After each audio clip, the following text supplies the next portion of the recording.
नमस्कार, स्वागत है आपका भीम न्यूज इंडिया में। आप देख रहे हैं भीम न्यूज इंडिया। मैं हूं आपका दोस्त विनय कुमार सिंह। नागपुर में चौधरी विकास पटेल ओबीसी के बड़े लीडर हैं, ने खुलकर अपनी बात कही।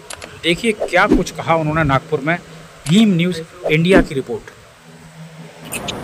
और ओबीसी समाज का राष्ट्रीय स्तर का संगठन चलाता है।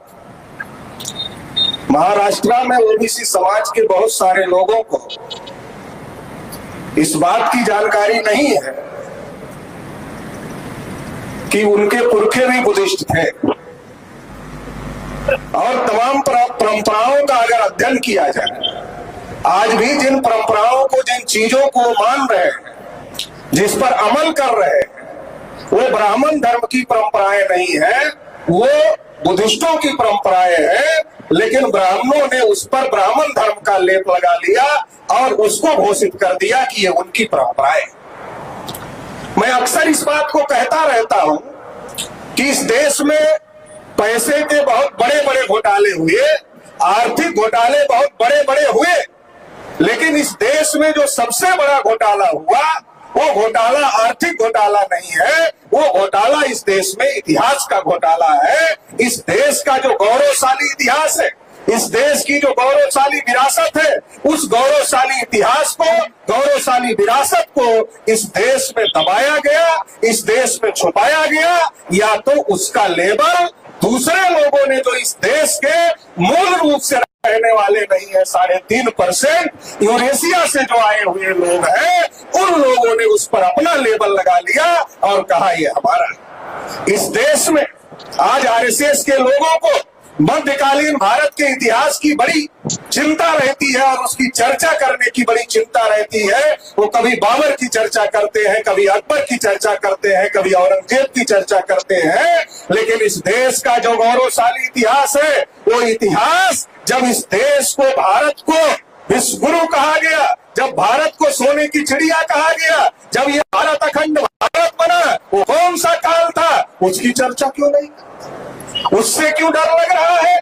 उससे इसलिए डर लग रहा है क्योंकि वो इस देश के मूल निवासियों का, असल बासिंदों का, इस देश के गौरवशाली इतिहास है। उस देश को, उस इतिहास को दबाने की कोशिश की जाती है, उस इतिहास को छुपाने की कोशिश की जाती है।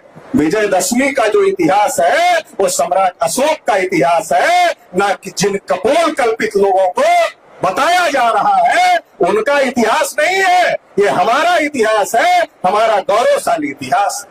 इसलिए इस देश में, महाराष्ट्र में आज जितने लोग अपने को बुद्धिस्ट कहते हैं, केवल वही बुद्धिस्ट नहीं है, बल्कि इस देश के जो असल बासिंदे हैं, चाहे वो एससी हो, एसटी हो, ओबीसी हो, मराठा हो, कुणबी हो, वो सभी इस देश के बुद्धिस्ट लोग हैं। ये इतिहास की सच्चाई हम लोगों को समझना पड़ेगा, ये इतिहास की सच्चाई हम लोगों को जानना पड़ेगा। ये लोग जब विदेश जाते, आरएसएस बीजेपी के लोग जब विदेश जाते, ना राम को जानते हैं, ना श्याम को जानते हैं, तो वहां कहते हैं हम सम्राट अशोक के देश से आए हैं, हम तथागत बुद्ध के देश से आए हैं। और जब यहाँ आते हैं तो खास तौर से पिछड़े वर्ग के लोगों को, ओबीसी समाज के लोगों को मूर्ख बनाने का काम करते रहते हैं। तथागत बुद्ध ने कहा, कोई बात इसलिए मत मानो कि बहुत दिन से चली आ रही है, कोई बात इसलिए भी मत मानो कि किसी बहुत बड़े आदमी ने कहा है, कोई बात इसलिए भी मत मानो कि बहुत मोटी किताब में लिखी है, कोई बात इसलिए भी मत मानो कि मैं कह रहा। तथ्य करो, तथ्य और तथ्य के आधार पर अगर कोई बात सही लगती है तो उस बात को स्वीकार करना चाहिए। देश में इनका नाम ले रहे हैं, उनका इतिहास देखते हैं। जब जमीन के नीचे खुदाई होती है, रोज दावा करते हैं कि काशी हमारा है, दावा करते मथुरा हमारा है, फिर दावा करते अयोध्या हमारा है, ये रोज दावा करते ये भी हमारा, वो भी हमारा, वो भी हमारा, वो भी हमारा। औकात है तो जमीन के नीचे खोद कर देखो, अगर औकात है तो जमीन के नीचे खोद कर देखो। जमीन के नीचे जब खोदोगे तो तथागत बुद्ध और सम्राट अशोक के अवशेष, प्रसिद्ध के अवशेष और तमाम बौद्ध राजाओं के अवशेष आप जमीन खुदाई मिला। अयोध्या में हुई, मैं वहीं का रहने वाला हूँ, बता रहा हूँ। अयोध्या में जब खुदाई हुई तो बुद्धिस्टों के अवशेष मिले। अगर सुप्रीम कोर्ट सबूत फैसला देता तो वो जमीन बुद्धिस्टों की होती, लेकिन सुप्रीम कोर्ट ने सबूत के चर्चा करते हैं, कभी अकबर की चर्चा करते हैं, कभी औरंगजेब की चर्चा करते हैं, लेकिन इस देश का जो गौरवशाली इतिहास है, वो इतिहास जब इस देश को, भारत को विश्व गुरु कहा गया, जब भारत को सोने की चिड़िया कहा गया, जब ये भारत अखंड भारत बना, वो कौन सा काल था, उसकी चर्चा क्यों नहीं? उससे क्यों डर लग रहा है? उससे इसलिए डर लग रहा है क्योंकि वो इस देश के मूल्यवासियों का, असल बासिंदों का, इस देश के गौरवशाली इतिहास है, उस देश को, उस इतिहास को दबाने की कोशिश की जाती है, उस इतिहास को छुपाने की कोशिश की जाती है। विजयदशमी का जो इतिहास है वो सम्राट अशोक का इतिहास है, ना कि जिन कपोल कल्पित लोगों को बताया जा रहा है उनका इतिहास नहीं है। ये हमारा इतिहास है, हमारा गौरवशाली इतिहास। इसलिए इस देश में, महाराष्ट्र में आज जितने लोग अपने को बुद्धिस्ट कहते हैं, केवल वही बुद्धिस्ट नहीं है, बल्कि इस देश के जो असल बासिंदे हैं, चाहे वो एससी हो, एसटी हो, ओबीसी हो, मराठा हो, कुलवी हो, वो सभी इस देश के बुद्धिस्ट लोग हैं। ये इतिहास की सच्चाई हम लोगों को समझना पड़ेगा, ये इतिहास की सच्चाई हम लोगों को जानना पड़ेगा। ये लोग जब विदेश जाते, आरएसएस बीजेपी के लोग जब विदेश जाते, ना राम को जानते हैं, ना श्याम को जानते हैं, तो वहां कहते हैं हम सम्राट अशोक के देश से आए हैं, हम तथागत बुद्ध के देश से आए हैं। और जब यहाँ आते हैं तो खास तौर से पिछड़े वर्ग के लोगों को, ओबीसी समाज के लोगों को मूर्ख बनाने का काम करते रहते हैं। तथागत बुद्ध ने कहा, कोई बात इसलिए मत मानो कि बहुत दिन से चली आ रही है, कोई बात इसलिए भी मत मानो कि किसी बहुत बड़े आदमी ने कहा है, कोई बात इसलिए भी मत मानो कि बहुत मोटी किताब में लिखी है, कोई बात इसलिए भी मत मानो कि मैं कह रहा। तर्क करो, तथ्य और तथ्य के आधार पर अगर कोई बात सही लगती है तो उस बात को स्वीकार करना चाहिए। देश में इनका नाम ले रहे हैं, उनका इतिहास देखते हैं। जब जमीन के नीचे खुदाई होती है, रोज दावा करते हैं कि काशी हमारा है, दावा करते हैं मथुरा हमारा है, फिर दावा करते हैं अयोध्या हमारा है, ये रोज दावा करते हैं ये भी हमारा, वो भी हमारा, वो भी हमारा, वो भी हमारा। औकात है तो जमीन के नीचे खोद कर देखो, अगर औकात है तो जमीन के नीचे खोद कर देखो। जमीन के नीचे खोदोगे तो तथागत बुद्ध और सम्राट अशोक के अवशेष, प्रसेनजित के अवशेष और तमाम बौद्ध राजाओं के अवशेष आप जमीन के नीचे मिलेंगे। जब खुदाई तो मिला, अयोध्या में हुई, मैं वहीं रहने वाला हूँ, बता रहा हूँ। अयोध्या में जब खुदाई हुई तो बुद्धिस्टों के अवशेष मिले। अगर सुप्रीम कोर्ट सबूत पर फैसला देता तो वो जमीन बुद्धिस्टों की होती, लेकिन सुप्रीम कोर्ट ने फैसले के आधार पर, सबूत के आधार पर फैसला देने का काम किया।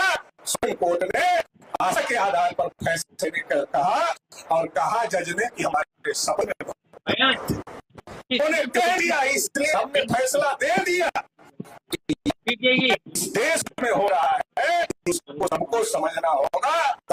बुद्ध और सम्राट अशोक के साथ ये आज जितने लोग बुद्ध मान रहे हैं अपने को, उनकी विरासत है, बल्कि इस देश के पिछड़े वर्ग, इस देश शेड्यूल ट्राइब और जो है उन सभी लोगों की गौरवशाली विरासत है। इसलिए बुद्धिस्ट इंटरनेशनल नेटवर्क इसके लिए धन्यवाद हो कि वो इस विरासत को बचाने की और राष्ट्रीय पिछड़ा वर्ग मोर्चा की तरफ से हम पूरी ताकत इस लड़ाई में उनके इसमें खड़े हैं, क्योंकि लड़ाई केवल की लड़ाई नहीं है, बल्कि ये हम सब की मिलीजुली लड़ाई है। इसलिए हम लोग इस लड़ाई को मिलजुल कर लड़ने का काम करेंगे। ये देश मूल्यवासियों का है, जो 3.5% लोग बाहर से आए हैं वो हमारे को गुमराह कर रहे हैं और गुमराह करके उनका समर्थन ले रहे हैं। लेकिन ये खेला आप ज्यादा लंबे समय तक चलने वाला नहीं है। आप किसी को कुछ समय के लिए मूर्ख बना सकते हो, हमेशा के लिए मूर्ख नहीं बना सकते हो। बना लिया जब तक बनाना था। अब वो अमन मेश्राम साहब जैसे लोग आज हमारा नेतृत्व कर रहे हैं। इसलिए अब ये ज्यादा दिन तक चलने वाला नहीं है। ये मूर्ख लोग नहीं बनेंगे और जो सच्चाई है वो सच्चाई सबके सामने आएगी और हम लोग मिलकर इस लड़ाई को लड़ने का काम करेंगे। और इस देश में समता, स्वतंत्रता, बंधुता, न्याय, जिससे इनको बहुत ज्यादा चिढ़ है, ये तो जाहिलों की जमात है। इनके दिमाग से आज तक नहीं निकल रहा कि हम मुंह से पैदा हुए तो इसलिए बड़े हैं। तथागत बुद्ध ने उसी समय इनको कह दिया तुम कैसे बड़े, जैसे हम पैदा हुए वैसे तुम पैदा हुए तो तुमसे बड़े कैसे हो गए। लेकिन आज की तारीख में भी इनके मन से नहीं निकल रहा है कि हम ही बड़े हैं, मुंह से पैदा हुए, इसलिए हम इनको जाहिलों की जमात कहते हैं। तो असल में ये जो लड़ाई है न धर्म की लड़ाई है न जाति की लड़ाई है, ये गैर बराबरी के खिलाफ, असमानता के खिलाफ समानता की लड़ाई है। समता, स्वतंत्रता, बंधुता और न्याय की लड़ाई है। जो लड़ाई प्राचीन भारत में तथागत बुद्ध ने लड़ी, मध्यकालीन भारत में तमाम संतों, गुरुओं, महापुरुषों ने लड़ी और आधुनिक भारत में फूले साहू अम्बेडकर, पेरियार ने लड़ी। और इसकी वजह से बाबा साहब अम्बेडकर ने जब संविधान बनाया तो लिखा समता, स्वतंत्रता, बंधुता और न्याय। अब इसलिए इनको हजम नहीं हो रहा। इनके नेता रोज कहते रहते संविधान नहीं मनुस्मृति, संविधान नहीं मनुस्मृति। क्यों? क्योंकि इनके निकल ही नहीं रहा है जाहिलता कि हम बड़े हैं। इनके नहीं निकल रहा है तो निकालना पड़ेगा और निकालने के लिए हम लोगों को संगठित होकर लड़ाई लड़ना पड़ेगा, आंदोलन करना पड़ेगा। आखिरी बात कहकर अपनी बात समाप्त कर देता हूँ कि जिनको हिंदू धर्म कह रहे हैं, खास तौर से ओबीसी के लोगों को समझने के लिए कह रहे हैं, ये जिनको हिंदू धर्म कह रहे हैं वो हिंदू धर्म नहीं है। रामायण, महाभारत, गीता, वेद, पुराण, श्रुति, स्मृति कहीं हिंदू नहीं लिखा। ये जिनको हिंदू धर्म कह रहे हैं वो हिंदू धर्म नहीं है, वो ब्राह्मण धर्म है। क्योंकि इनके ग्रंथों में ब्राह्मण ऊपर है, बाकी सब नीचे है, यही बात लिखी है, वो ब्राह्मण धर्म है। और ब्राह्मण धर्म में ओबीसी का स्टेटस क्या है, ये ओबीसी को समझने की जरूरत है। अगर स्टेटस समझेगा तब समझ में आएगा। तो ब्राह्मण धर्म में ओबीसी का स्टेटस क्या है? ब्राह्मण धर्म में ओबीसी ब्राह्मण नहीं है, ब्राह्मण धर्म में ओबीसी क्षत्रिय नहीं है, ब्राह्मण धर्म में ओबीसी वैश्य नहीं है। फिर ब्राह्मण धर्म में ओबीसी क्या है? तो ब्राह्मण धर्म में ओबीसी को शूद्र बना के ब्राह्मण धर्म ग्रंथों में लिखा हुआ है। अगर कोई हमसे बहस करना चाहता है तो खुलेआम चैलेंज देते हैं बहस करने के लिए, वो बहस कर सकता है। तो ये शूद्र बनाया ओबीसी के लोगों को। अब ओबीसी के लोगों को तय करना है कि उन्हें शूद्र बनकर रहना है या बराबरी की लड़ाई लड़ना है, ये उनको तय करना है। बाबा साहब ने ये बात समझा तो बाबा साहब ने कहा मैं पैदा तो हो गया, ये मेरे बस में नहीं था, लेकिन मैं मरूंगा नहीं, और लात मार दिया। तो आज लात मारने की जरूरत है इस गुलामी को। और समता का न्याय जो संविधान कहता है उसको स्थापित करने के लिए लड़ाई लड़ने की जरूरत है। इतना इस मौके पर मैं कहते हुए आप देख रहे थे भीम न्यूज़ इंडिया। यदि आपको हमारे द्वारा दिखाई गई खबरें पसंद है तो प्लीज़ हमारे चैनल को यूट्यूब पर सब्सक्राइब कीजिए, लाइक कीजिए, शेयर कीजिए, कमेंट्स कीजिए। बेल आइकन का बटन दबाना ना भूलें जिससे कि आने वाले नोटिफिकेशन की जानकारी आपको मिल सके। भीम न्यूज़ इंडिया के फेसबुक पेज, ट्विटर यानी एक्स और टेलीग्राम पर भी आप फॉलो कर सकते हैं। न्यूज़ अपडेट के लिए बने रहिए हमारे साथ, देखते रहिए भीम न्यूज़ इंडिया। आपका बहुत बहुत धन्यवाद।